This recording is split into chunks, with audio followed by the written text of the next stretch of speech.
everybody, welcome back into Cherry Picking. Today's video, we're going to be looking at Bounceback candidates for the fantasy hockey season. But before we get into that, as always, the video presented by FanDuel Canada, North America's #1 sportsbook. If you're looking to bet on hockey this year, definitely the best destination, I would say, for that. And with any other sports, to be honest. You know, NFL, college football is back as well. The link in the description will be below to download the FanDuel app, so get on that before you get into the video. So, 5 bounce-back candidates for the upcoming 2024-25 NHL season. Really like this list. There's definitely some guys I left off that were close that I could mention or even do another video if you guys like this one so much. Let's get into the 5 players. All right, so the first player we're going to be looking at is Trevor Zegras on the Anaheim Ducks. His ADP right now, currently not listed, so he's not getting drafted. Obviously, after last season, a lot of people don't think he's going to be returning to the production we saw the 2 seasons prior to that, which are about 60-plus point seasons, 23 goals in both of those years as well. A huge drop-off last year with just 6 goals and 15 points. Obviously, some off-ice issues. He's on the trading block for a bit with, psycho man Verbeek at the helm here for Anaheim. But looking at the stats for Zegras the last 2 years compared to this year, shooting percentage dropped to 8% this year, was 12% the other year. So just wasn't scoring at the same rate that we saw him in previous seasons for whatever reason. Anaheim, obviously a pretty lackluster offensive team last year. Could possibly change this year. A lot of young guys that are going to be moving into the lineup. The Ducks definitely have some hope with the prospects that they have. Just can they piece it together? And I think Trevor Zegras is a guy that could still be a very valuable piece to this team. One of the biggest things that I realized that kind of shocked me, and he only played 30 games last year, but he had the 10th highest relative expected goals percentage in the NHL. Meaning his ice time was valuable and productive whenever he was playing for the Ducks. He actually finished off the season, the end of April, pretty solid, as with a point per game in the month of April there. When he was on the ice with the Ducks, he was creating more offense than offense was getting created against him, if that makes sense. Essentially, when he was on the ice, the Ducks controlled the puck more and had more ability to score. There's so many young, exciting players, like I mentioned, on this Ducks team that could help Zegras get back to that 60-plus point season. You have McTavish, Cutter Gauthier now in the Ducks, Leo Carlsson into his second year, Troy Terry, Vetrano, who broke out last year as well. Daily Faceoff right now has him centering the Cutter Gauthier and Frank Vetrano line, which I think would work perfectly. But we're going to see him in the top 6, and playing with any of these skilled young forwards, I think, will help him. If you look at Anaheim's offense last year, 30th in goals per game, last in scoring chances per game, 30th in high danger chances created per game as well. I don't think they can get much worse than that, considering the roster they have on the ice now. Also, if you look at FanDuel right now, they have player points lines for the entire season. Trevor Zegras is minus 110 to score 60 points. To make $100, you'd have to bet $110. So you're betting more than you would, actually have to make back, which means he's a favorite to score 60 points. The sportsbooks are almost expecting him to score 60 points at this conjuncture. So 15 points from last year is obviously a huge jump up to 60 points. I think he can do it on this Anaheim team, and I think he's someone that you could take late in your drafts that could potentially help you, or someone, if he starts to get off hot at the beginning of the season, he's just a quick pickup because you saw this video. All right, so the next guy we're going to be looking at another center. Cozens on the Buffalo Sabres. ADP right now is 173, so going a little bit later in drafts for sure, but definitely a center I think you can scoop up and then definitely help you add value from those later rounds. A guy that you could keep on your roster for the entire season, because definitely had a slump or got into a little bit of a funk last year, but it seemed like the entire Buffalo Sabres offense did as well. Tage Thompson's production took a dip. Also, Jeff Skinner after that big 80-plus point season just a year ago. But it starts right here. His shooting percentage this year, 9% in 2022-23 season. It was 15%. And that's where he had 31 goals and 37 assists. So it didn't even come close to matching his goal total. And same with the assist total as well, with just 29 assists last year compared to 37 the year before that. According to Natural Stat Trick, his expected goals number was 3 lower than the year before, but he scored 13 less goals. That math just doesn't really math for a player like Dylan Cozens. Daily Faceoff right now has him playing on that second line with Jason Zucker and Jack Quinn. That could certainly change considering some of the young guys that are on this roster. Paterka can end up on Cozens' line. Zach Benson can end up on Cozens' line. Regardless, he's going to have guys that he'll be able to pass to, that he'll be able to create a ton of offense with. So I'm not too worried about that. One interesting thing, and I kind of touched on it, the Sabres offense, this one just vanished last season. I don't know what happened, but in 2023, they were 3rd in goals per game, 12th in expected goals per game in 2023, 12th in scoring chances, 17th in high danger scoring chances, had 5 guys who had over 60 points. Last year, they didn't even have a single guy who got to 60 points. Both Tuck and Laine finished with 59 points last year. And in 2024, they were 23rd in goals per game, 25th in scoring chances per game, and 28th in high danger scoring chances. So all around, their offense was substantially worse, and what happened. And like the roster didn't change much. Maybe it was something to do with the coaching, but Don Granato didn't completely change his ideology from one season to the next. Unfortunately, it was probably the demise of him, and now he's gone, and Lindy Ruff is in, which is positive, I think, especially looking at a team that had an offensive slump, because I think they have two really good goaltenders. As long as Lindy Ruff's, horrible team save percentage that he had with the Devils doesn't carry over to UPL and Devin Levi, I think this team will be just fine. If you look at Lindy Ruff's tenure in New Jersey, his last 3 seasons with the Devils, New Jersey was 12th in goals per game, 8th in expected goals for, 9th in scoring chances per game, and 12th in high danger scoring chances. So overall, pretty much a top 12 offense in the NHL, and I think Buffalo can get there, and we saw it in 2023. I just think under the right coaching, it could just be done a little bit easier. So I do think Lindy Ruff can turn this offensive around. Like we did with Zegras, I looked at FanDuel to see what Cozens' point line was at. 60 points is right at even money. So that's right where the sportsbooks think Cozens is going to land, 60 points. I could see him in the 60 to 70 point range, similar to that 2023 season where he had 31 goals and 37 assists, which is definitely, an upgrade from his season prior to that. So Dylan Cozens, bounce back candidate for sure. All right, the next guy we're going to be looking at, one of the most recent transactions that have happened in the NHL, and one of the bigger ones I would say in the offseason, is Patrik Laine going to the Montreal Canadiens, and I think he is a prime candidate to have a bounce-back season. I'm sure a lot of people are kind of projecting that at this point. He sounded quite convincing in his first interview after getting traded to Montreal, I must say. He said he wanted to get back to being that 40 to 50 goal scorer, which is obviously great to hear, and I think this fit could work. I'm not super hopeful he's going to score 50 goals this year. I also don't think being in Montreal is the best for a player who just came out of the players' assistance program, but I do think having a head coach like Martin St. Louis is definitely good for a guy like someone like Patrik Laine. For mentally, attitude-wise, just taking lessons and coaching advice from one of the top-tier NHL goal scorers in Martin St. Louis. Like, I'm sure Patrik Laine has a ton of respect for a guy like Martin St. Louis with his kind of pedigree and resume in the NHL. But there's a lot of negatives to think about with Patrik Laine at this point. Every season he's played at least 50 games, he's accounted for at least 10% of his team's goals, which is great. The Habs only scored 230 goals last year. I don't think they're going to score 60 to 70 more goals this year. That would be kind of outrageous. That'd be a huge jump in production. And even if they did, getting up to 300, him scoring 10% of his team's goals, that would be 30 goals as well. You have Slavkovsky, Cole Caulfield, Nick Suzuki, Kirby Dach, Alex Newhook, Mikey Matheson, and Lane Hudson. There's a ton of other goal scorers on this team right now too. That being said, I don't think he's going to have a total letdown season. I think he can score 30 goals, which is what FanDuel has his goal line set right now, right at 30, plus money actually for the over at 30.5. So the sportsbooks definitely think he's going to score right on 30, and I will say sportsbooks are generally right about a lot of these things. Sometimes they're wrong, but it's a good kind of barometer to have as well. Another thing with Patrik Laine, he hasn't played a full 82-game season since 2019, which is also the last time he had more than 30 goals in a given season too. He has the same odds as Cozens to score 60 points, so right at that plus 100 point.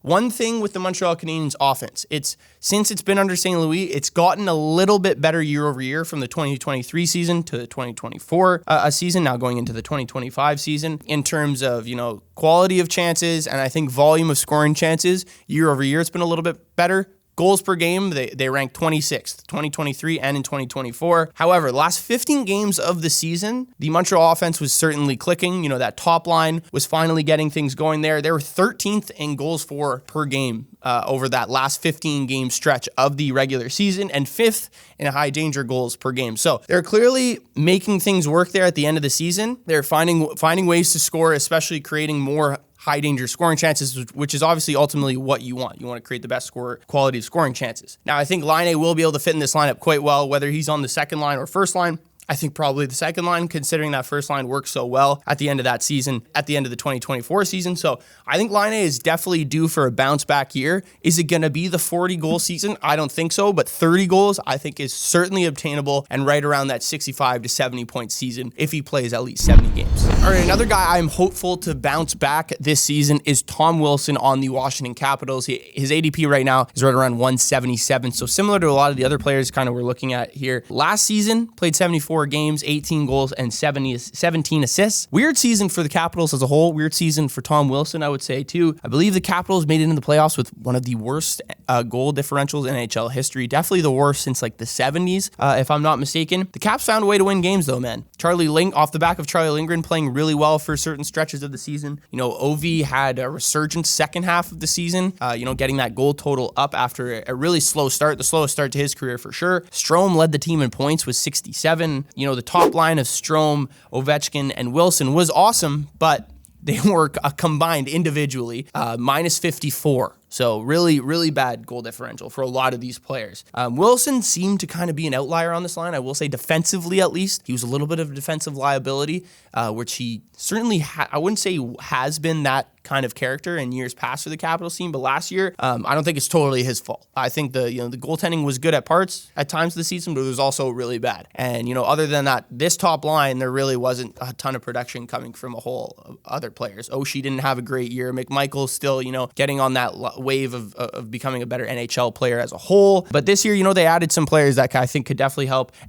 help Tom Wilson. But we're looking at him as a bounce back offensively in fantasy hockey. And obviously he did his job in, the Bangers League categories with 227 hits. I believe he had a career high in block shots as well with 74. But let's just look at his last couple seasons, or his seasons where he created the most offense, because he created a lot of offense last year. He had a very high expected goals for total according to Natural Stat Trick. And looking back at other seasons where he had the similar amount of production, it's weird to see how low his actual numbers were in terms of points and goals scored this year. So in 2020, his expected goals for was also one of the highest of his career. He had 21 goals, 23 assists in 68 games. 2022, also similar, 24 goals and 28 assists in 78 games. 2024, like I mentioned, 18 goals, 17 assists in 74 games, but he had a higher expected goals for number than both of those seasons, created more scoring chances than any other season he's been with the Capitals, and added more high danger scoring chances than any other season he's had with the Capitals as well, whether it just be him individually or when he's actually on the ice as well. So weird to see Tom Wilson in this little bit of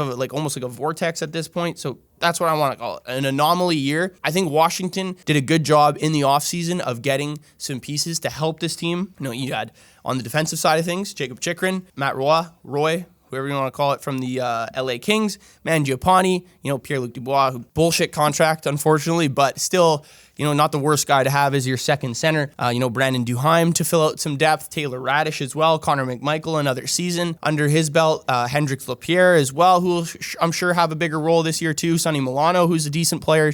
So a lot of good young players, and I think we're going to see this team play a lot better offensively as a whole. Will last year have an impact on them? Sure, it could, but I think Tom Wilson as a whole will have a much better year offensively. I'm looking for maybe like a 25-plus goal season after what he did last year, try and recreate the similar kind of quantity of production that he had, and I think he can get there for sure. All right, and the last guy we're going to be looking at to bounce back this season is Jake DeBrusk. Now on the Vancouver Canucks, obviously played the rest of his career with the Boston Bruins, signed there in the offseason, has that duality of playing left wing and right wing, his ADP at 150 right now. So still going a little bit later, but not as late as some of the other guys that we've talked about in this video so far. So last year he played 16 more games than his 2023 campaign, where I would say he broke out. He had 8 less goals. He had 10 less points and 8 less shots. So a little bit more of a disappointing season last season for DeBrusk, considering too how well Boston was throughout the regular season. It is surprising to see, how low his actual offensive numbers were. But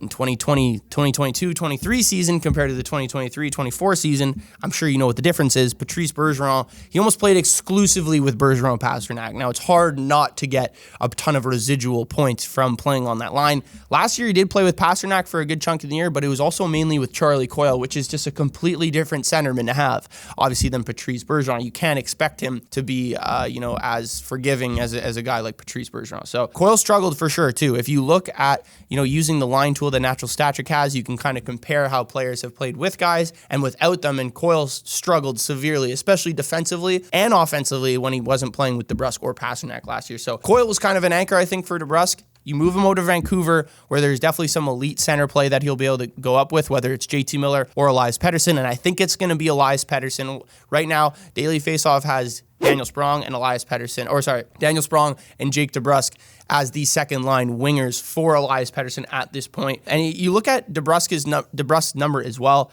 his metrics, underlying metrics. His expected goals for number was higher in 2023-24 season than it was in the 2022-23 season, but his shooting percentage was 4 points lower. So he's still creating a decent amount of offense. He just couldn't find the back of the net, couldn't create maybe the similar high quality amount of offense, but I think he could definitely get there with a guy like Elias Pettersson.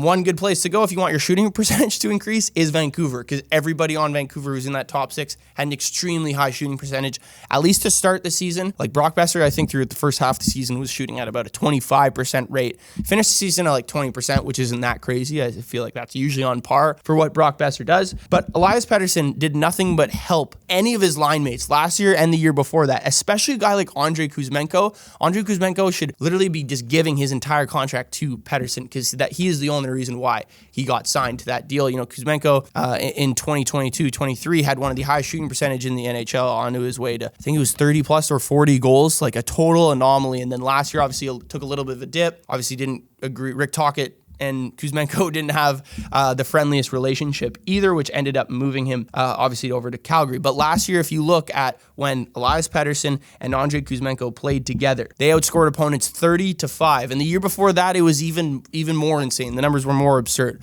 But Elias Pettersson is a guy who's pass first, I would say, has a fantastic shot, but I think he is looking to create offense through other players. And I think he'll be able to do that with guys like Daniel Sprong and Jake DeBrusk on their line. I think Daniel Sprong is a little bit more of a true goal scorer than Jake DeBrusk, maybe not the same level as Kuzmenko, but he's up there for sure. If you look at his goal scoring abilities in the NHL and throughout the course of his career, he's always been able to score.